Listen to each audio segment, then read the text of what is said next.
Hello दोस्तों, कैसे हैं आप सब। अगर आप हर महीने सिर्फ 1000 रुपये SBI के एक म्यूचुअल फंड में SIP शुरू करते हैं और 10 साल बाद आपको 45 लाख रुपए मिले तो आपको कैसा लगेगा? शायद बहुत अच्छा लगेगा। लेकिन आपके मन में यह सवाल जरूर आएगा कि क्या सच में 1000 रुपये महीने लगाकर हम 10 साल में 45 लाख रुपए का फंड बना सकते हैं? तो इस वीडियो को पूरा जरूर देखिएगा, क्योंकि मैं आपके सारे डाउट्स क्लियर करूंगा। साथ ही मैं इस म्यूचुअल फंड के बारे में डिटेल में बताऊंगा। ये फंड कितना रिटर्न देता है, इसका रिस्क लेवल क्या है, और आखिर में हम एक लाइव कैलकुलेशन करेंगे जिसमें देखेंगे कि अगर आप अपना SIP अमाउंट बढ़ाते हैं 2000 रुपये, 3000 रुपये या 4000 रुपये तक, तो 10 साल बाद आपको कितना रिटर्न मिलेगा। तो चलिए वीडियो शुरू करते हैं। और अगर वीडियो पसंद आए तो इसे लाइक कीजिएगा और चैनल को सब्सक्राइब करना मत भूलिएगा। दोस्तों, आज हम जिस फंड की बात कर रहे हैं उसका नाम है SBI मिड कैप फंड। ये फंड 29 मार्च 2005 को लॉन्च हुआ था। इसका फंड साइज लगभग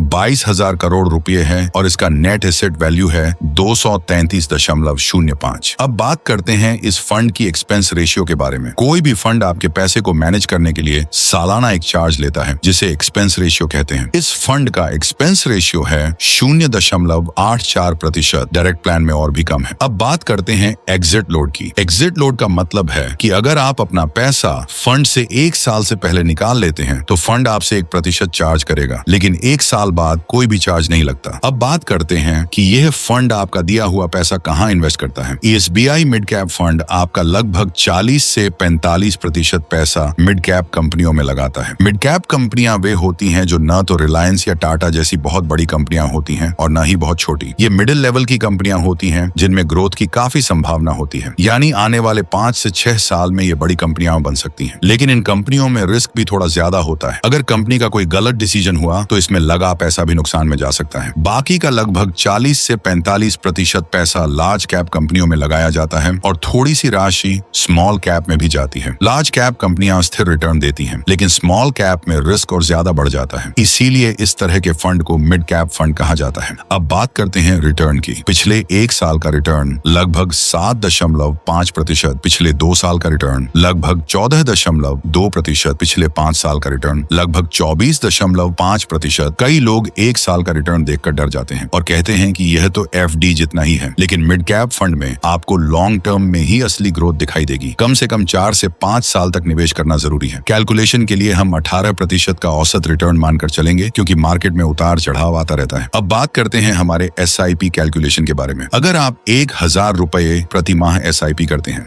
10 साल में आपका कुल निवेश होगा 1,20,000 रुपए और इस पर 18% से आपको लगभग 1,88,080 रुपए का ब्याज मिलेगा, यानी टोटल मैच्योरिटी वैल्यू बनेगी लगभग 3,09,000 रुपए। अगर आप यही पैसा 25 साल तक लगाए रखते हैं तो आपका कुल निवेश होगा 3 लाख रुपए और इस पर आपको लगभग 42,01,956 रुपए का ब्याज मिलेगा। इस तरह आपकी मैच्योरिटी वैल्यू होगी लगभग 45,01,956 रुपए। अगर आप 2,000 रुपए प्रति माह SIP करते हैं, 10 साल में आपका कुल निवेश होगा 2,40,000 रुपए और आपको लगभग 3,78,160 रुपए का ब्याज मिलेगा, यानी टोटल मैच्योरिटी वैल्यू होगी लगभग 6,18,000 रुपए। और अगर आप इसे 25 साल तक कंटिन्यू रखते हैं तो कुल निवेश होगा 6 लाख रुपए और इस पर मिलने वाला ब्याज होगा लगभग 84,03,913 रुपए, यानी आपकी मैच्योरिटी वैल्यू होगी लगभग 90,03,913 रुपए, मतलब लगभग 1 करोड़ रुपए। दोस्तों, देखा आपने, सिर्फ 1000 या 2000 रुपए की छोटी सी SIP से भी आप अपने भविष्य के लिए एक बड़ी रकम तैयार कर सकते हैं। बस शर्त यही है कि आपको लॉन्ग टर्म तक इन्वेस्ट करना है और बीच में पैसे नहीं निकालने हैं। ऐसे आप अपने बच्चों की पढ़ाई, शादी या फिर अपनी रिटायरमेंट प्लानिंग आराम से कर सकते हैं। तो दोस्तों, ये थी पूरी जानकारी SBI मिड कैप फंड के बारे में। अगर वीडियो पसंद आया हो तो लाइक कीजिए, चैनल को सब्सक्राइब कीजिए और कोई भी सवाल हो तो कमेंट में जरूर पूछिए। मैं आपके हर सवाल का जवाब दूंगा।